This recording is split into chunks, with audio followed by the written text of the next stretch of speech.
જય શ્રી કૃષ્ણ, રાધે રાધે. વિષ્ણુ, અત્યારે કેવું છે કે આપણે ઉનાળો ખૂબ વધારે જ ગરમી પડી રહી છે, તો જેમાં આપણે વરિયાળીના શરબતનો ઉપયોગ વધારે પ્રમાણમાં આપણે કરવું જોઈએ.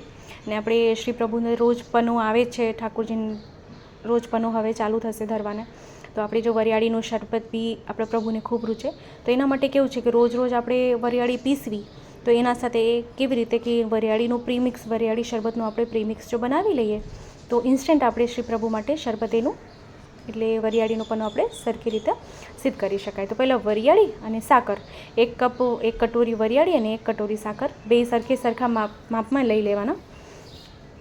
તો અને સરખું ફાઇન પાવડર કરવાનું, એકદમ સરખું ફાઇન પાવડર કરી લેવાનું.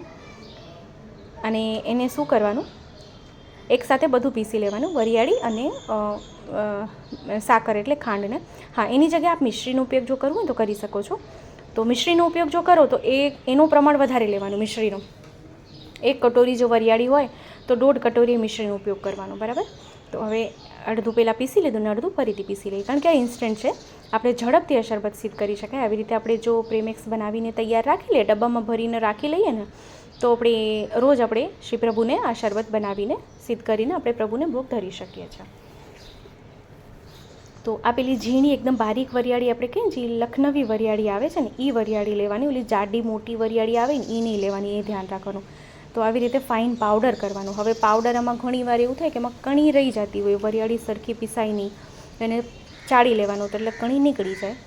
તો અહીંયા 2 ચમચી વરિયાળી અને ખાંડનો પાવડર લેવાનો અને 1 ગ્લાસ આમાં જલ પધરાવી દેવાનું. એટલે ઇન્સ્ટન્ટ આ પ્રીમિક્સ થઈ ગયું, તૈયાર થઈ ગયું.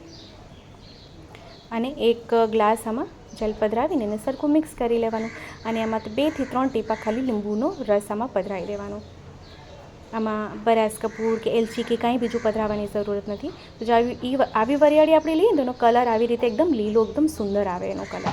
અને જોલી મોટી વરિયાળી બીજી આવે એ લઈએ તેનો રંગ સુંદર ના આવે. એટલે વરિયાળીનો એક જ્યારે ખરીદી કરતા હોય તો વરિયાળીની ખાસ નોંધ લેવાની કે કેવી વરિયાળી આપણે પસંદ કરીએ છીએ. તો એને સરખું મિક્સ કરી લઈએ અને એને એક પાત્રમાં આપણે ગાળી લેવાનું. જે પાત્રમાં આપણે પ્રભુને ભોગ ધરવો હોય એ પાત્રમાં એને ગાળી લેવાનું. અહીં એક બરફનો ટુકડો અહીં પધરાવી રહી છું, ઠંડુ થઈ જાય જેથી. તો અહીંયા હું ફક્ત આપને દેખાડવા માટે આવા વાસણનો ઉપયોગ કરી રહી છું.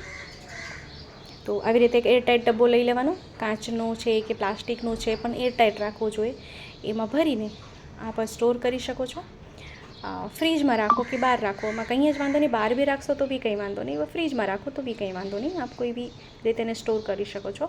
તો આવી રીતે આપણે જો એક કટોરીનો મેં આપને માપ બતાડ્યો, તો એવી રીતે 1 કટોરી કરીએ તો સેજે આપણે 8 થી 10 દિવસ આ શરબત આપણે બનાવી શકીએ, સિદ્ધ કરી શકીએ. તો અહીંયા ખૂબ સુંદર રીતે આપણે વરિયાળીને શરબત કેવી રીતે સરળતાથી સિદ્ધ કરી શકીએ એ આપણે જોયું. તો વિડીયો ગમે તો લાઈક જરૂરથી કરશો, આપણા ગ્રુપમાં શેર કરશો, જેથી વધુથી વધુ લોકો સુધી વિડીયો પહોંચી શકે અને એને પણ વિડીયો ઉપયોગી થઈ શકે. તો આપણે ફરીથી મળશું આવી રીતે જ નવા વિડીયો, નવી સામગ્રીની સાથે. ત્યાં સુધી આપ સૌને મારા જય શ્રી કૃષ્ણ.